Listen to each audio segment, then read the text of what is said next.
People talk about Oklahoma State for its offense a lot, but clearly defensively they bring a lot of weapons as well. What have you guys seen when you break them down?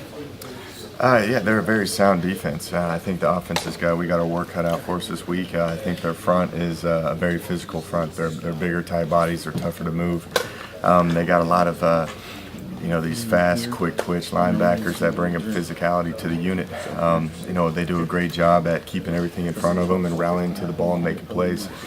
Coach Spencer does a good job at scheming things up and trying to hurt your deficiencies and just expose you a little bit. But you can tell that they've done a pretty good job on the defensive end this year. They've only allowed 4 touchdown passes on the entire year, so I think that's a challenge that we're looking forward to, and I think our kids are pretty excited to get a home game in Morgantown with an opponent like Oklahoma State coming in, so it's going to be a fun week.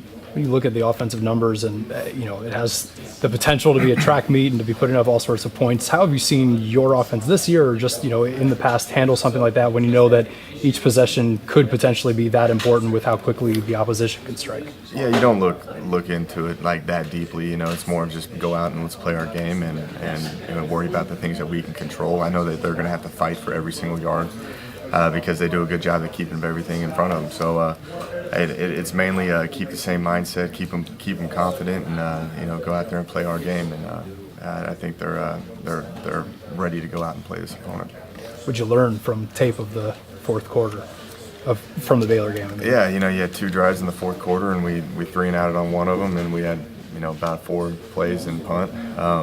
We got to take advantage of that, and we do. Once the score started getting cut a little bit, you still have that mentality that you're going to have to go out there and try to score points, and we just didn't capitalize on it. You said a couple weeks ago, I think maybe after the TCU game, you liked what you saw from Crawford, but not from the guys behind him. And it seems like in the last couple of weeks, it's almost been the other way around. How do you get them all working at the same time, and what do those carries look like ideally? Because Dana said that he thought that Kennedy could have stood to have more in the last game.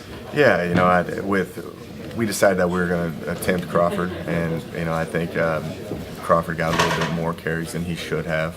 Should have probably given those to Kennedy or Petaway, but I think that we challenged McCoy and Petaway, and I think they've kind of risen to the challenge, and I think that they've been getting quality carries when they're out there. I thought both of them competed pretty good versus Baylor.